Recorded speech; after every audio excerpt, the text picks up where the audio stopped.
Last time I was here, I was playing with the late, great Carolyn Kelly over there in that corner. God rest her soul. I'm in the petroleum equipment business, and I started in there about 40 years ago. Prior to that, I was a musician, and I really interested in my car, and so that I could, in an effort to sleep indoors, I got a real job, and was driving a truck delivering petroleum equipment. There were new regulations that had come out because a Suffolk County study determined 25% of the underground leaking tanks, the tanks were leaking. 60 Minutes ran a story on it, and new regulations came out. It became this booming industry. The whole country became alarmed about it. We were talking about parts per billion of cancer-causing toxins that were getting into the groundwater. And the first gas station I built was right up here on Old Liverpool Road. It was Joel Simmons Mini Mart, Sunshine Mini Mart, and across from Galeville, which is Burned Dairy now. And story there, we dug the hole, and the DC's supposed to come out and inspect things, and we're putting the new tank in. And we had a big mountain of contaminated soil. And the contractor had thrown a bottle of Dawn in the hole to get rid of the sheen. And he had dug the wall straight up and down so the dirt would fall in and cover up the black line around it. And the DEC guy showed up. He was a young kid, fresh out of college. And he got out and he put his vest on, his safety hat, his thing, and his badge, and he had a clipboard. He walked around the site, and he went up to this big pile of new backfill. He grabbed a handful of it and smelled it. Oh, that smells fine. Now, mind you, there's a huge pile of gasoline-soaked soil right next to it. So he had the two confused. And he signed off on it, and he left. And that contractor used to take that dirt. He was supposed to take it to Seneca Meadows and dispose of it properly at a hazardous waste landfill. And he built a pond out on his property. And he worked for a large oil company in the area and did hundreds of gas stations. And this pond's pretty much a lake now. And it is all... I tell this story because I've had a lot of real-world experience working with the DEC. Their regulations for underground tanks, for example, required you put in double-wall big tanks. And when we discovered 90% of the leaks were in the piping, and we went to them, we said, we need to change laws, require double-wall piping. And they said, well, we don't want to encumber on businesses. And they didn't do it for about 20 years. We had outdated regs. And it was very obvious what was needed. And the other thing I learned was I sold leak detection systems, and they would turn off the gas station. And I got there, and they were required by law. And the guy was telling me, he says, he called me up, he wanted to know how to bypass it, which is what they always did when it went into alarm. And I said, well, no, I'll be out there, I'll take a look at it. So I'm looking at it, and he comes up and says, this piece of junk, they made me spend this big waste of money. And the guy standing next to him, I said, hey, would you like a free tank of gas? Go to dispenser number 2, because right now you can open up the nozzle and it'll give you free fuel. And that's what my leak detection system was seeing. He goes, what? Before I left, I had a $250,000 order to do all his gas stations. Because when he was losing money, or when the economics to it were in place, then good things got done. And those are two underlying stories. What I want to talk about is the government really isn't protecting us. The EPA had a proposed rule for the Clean Water Act that was addressing PFAS that was killed on January 21st, 2025 under an executive order by Trump. And then 6 months later, there was money set aside in the CHIPS Act for a program by NatCast called PRISM. And it was called the PFAS, PFAS, I have a brain like steel, whatchamacallit. PFAS reduction innovation for semi-manufacturers. Recognizing that PFAS are a big problem for semi-chip manufacturers. It's something they need, that they have to use, and for their survivability, to stay in business, they need to use these things. And, well, that program got killed by Howard Lutnick, and he claimed it was a slush fund for Biden leftovers, and that money was killed for it. And really, that was the best hope for something happening on the federal level, which is really where this should happen, the regulation. So there's currently no federal regulation for industrial discharge for PFAS. And when it gets to the state level, my experience with the state is the people at the top do what they're told. They don't do, they're appointed politically, and they're typically people that are put in place that will kind of follow the company line.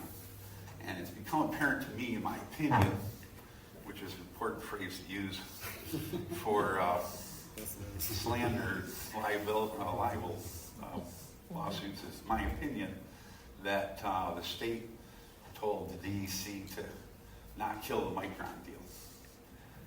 Several reasons for that is there's no enforceable PFAS limits in the permit. And everybody asked for it. We asked for it in the questions. They weren't given. There's a couple of guidance values, there's monitoring levels, but there's nothing that says there's a violation. There's no way to shut it down. There's no enforceable limits. And then we asked them to use the EPA method 1633A plus the total oxidizable precursor, assay, TOPA, which will catch all of the other PFAS that are in there. And here's the reason why. They started out with a few different types of PFAS, and we started regulating those. And so the semi-chip manufacturing industry just started using different ones that weren't regulated. So then they developed another test that would catch more of them. And they came out with other ones. And then Cornell did a study and found 133 different compounds that they're typically using. And the ones that we're catching on the test were only about 6% of the total. So over 90% of the PFAS aren't getting picked up with the current required testing methods. The total oxidizable precursor assay catches those other dark PFAs. 20 different people commented that DEC should require that type of test, and they denied it. And why? It's cheap. It's only a few $100. They can afford it. So it's obvious that the fix is in my opinion. And so it really boils down to us, we the people. Onondaga County, I've talked quite a bit with Ryan McMahon about this, and he tells me, well, they're all professionals. We're hiring professional engineers, professional DC people. I'm like, yeah, I worked with professionals all my life. That doesn't guarantee you anything, you know.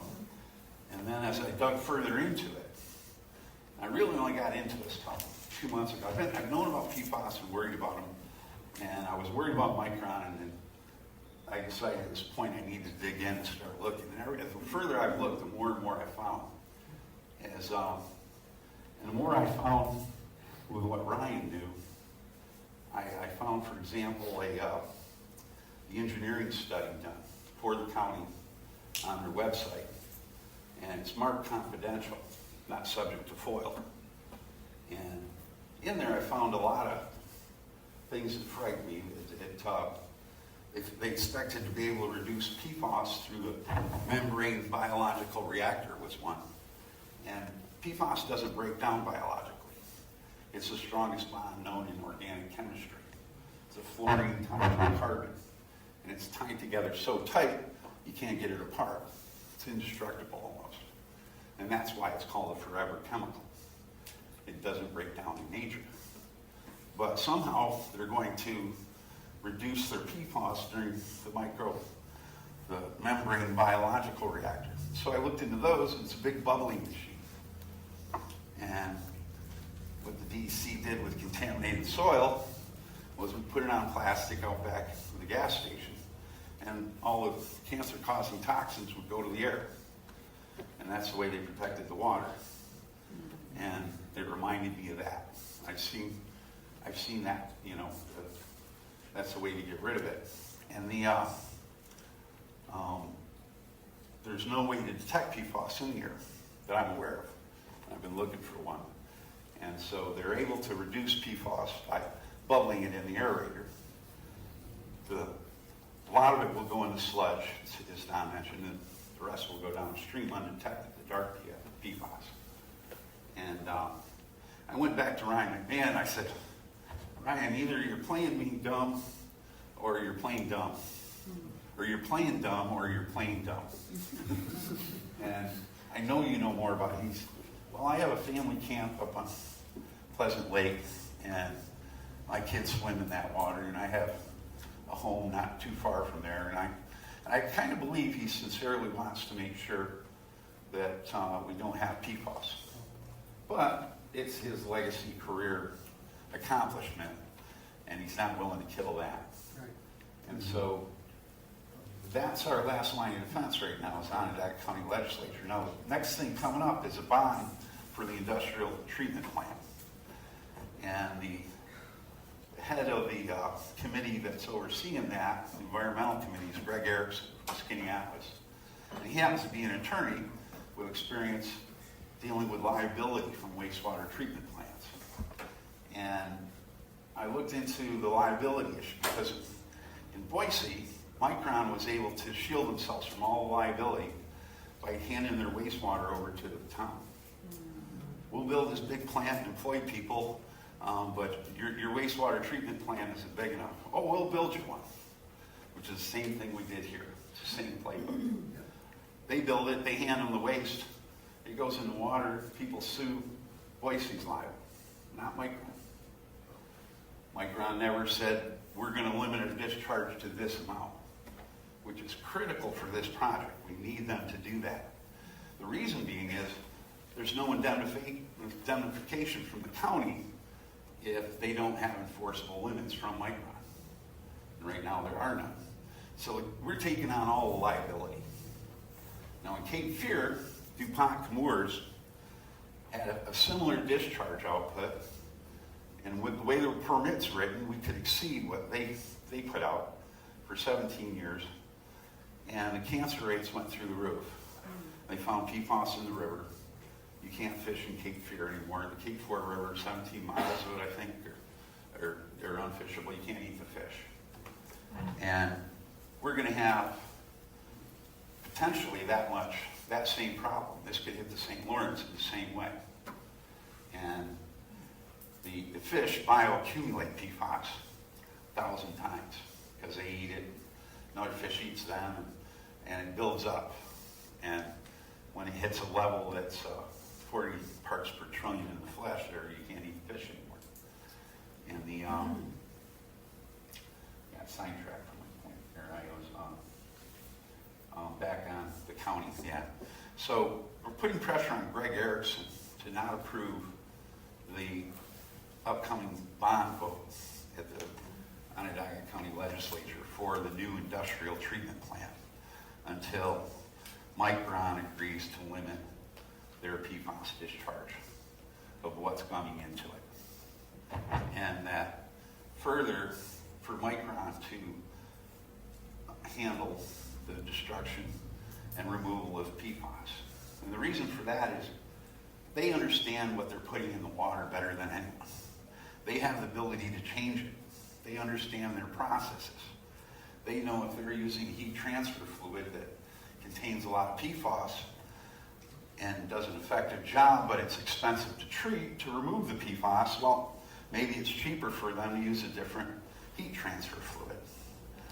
And like that story where the guy was losing the gasoline, it was costing him money, he was willing to buy leak detection systems that an hour before he hated because he realized it was hitting his pocketbook. And so I feel that Micron should be taking care of their own waste. Yeah. They're the best ones. They understand it. They can change it. They understand the economics to it.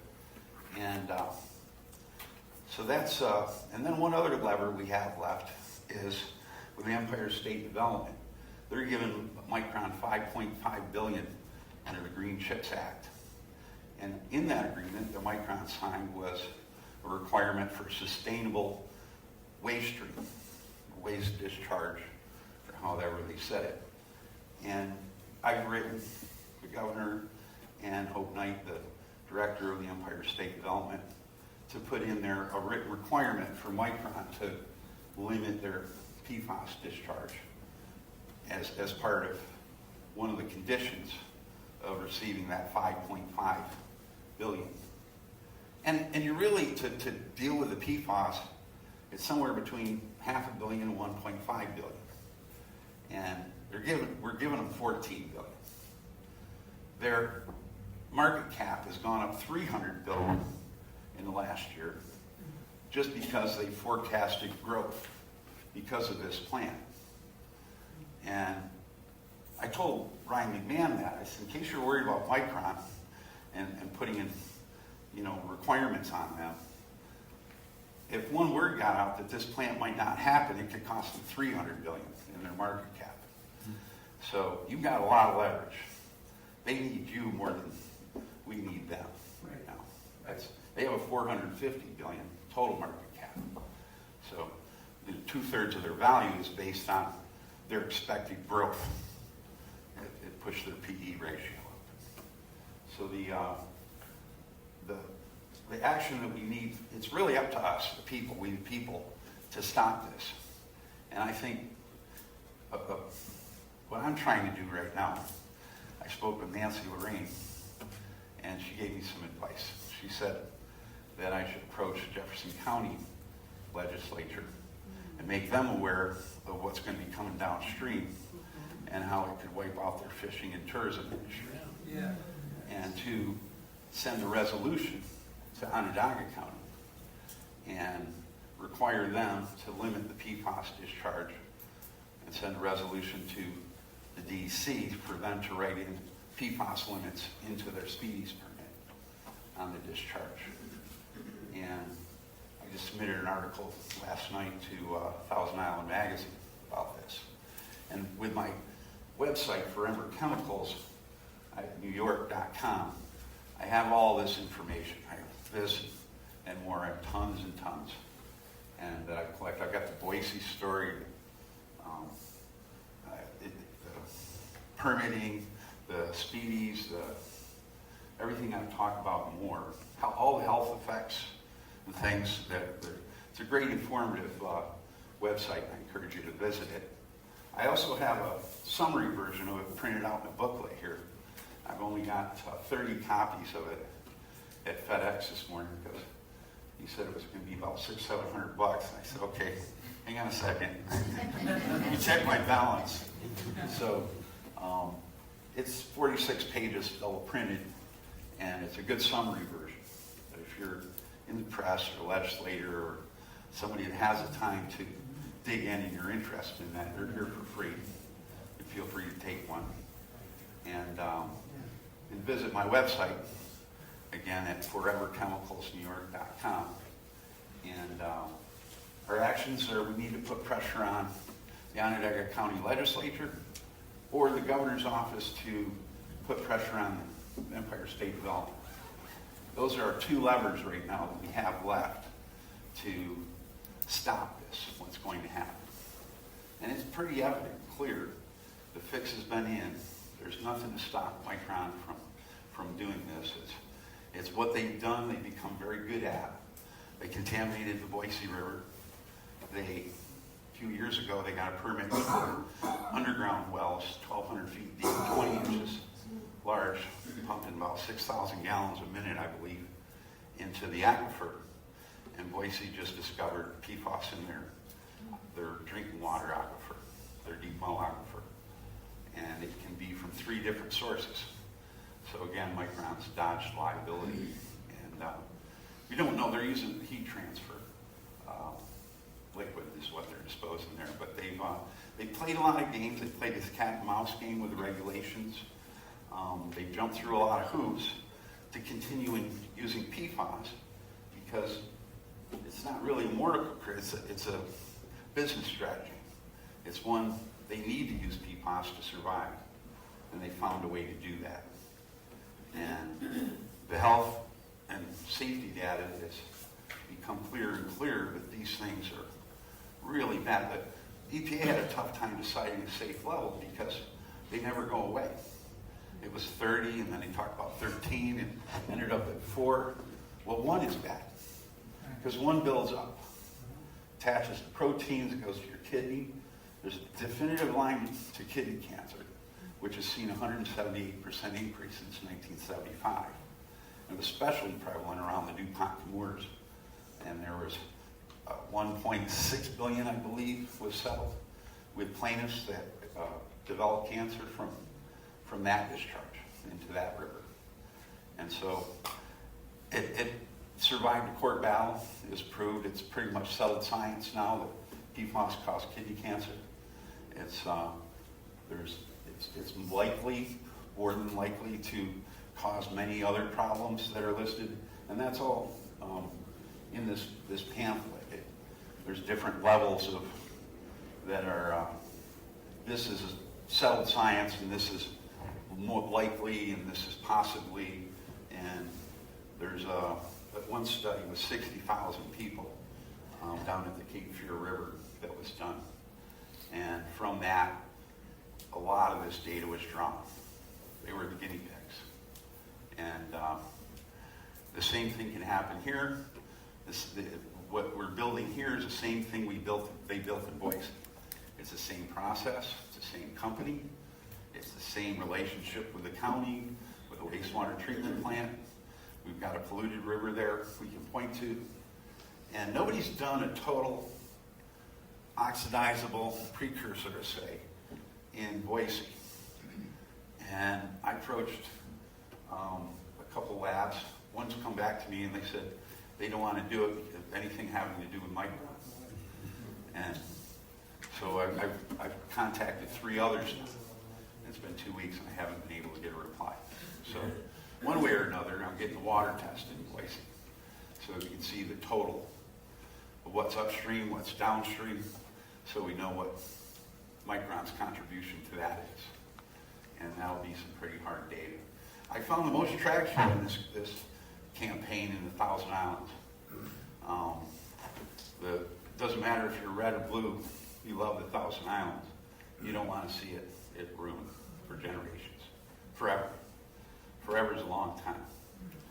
And probably a third of the petitions, I've got 1,025, I believe, today so far, petitions signed at our website.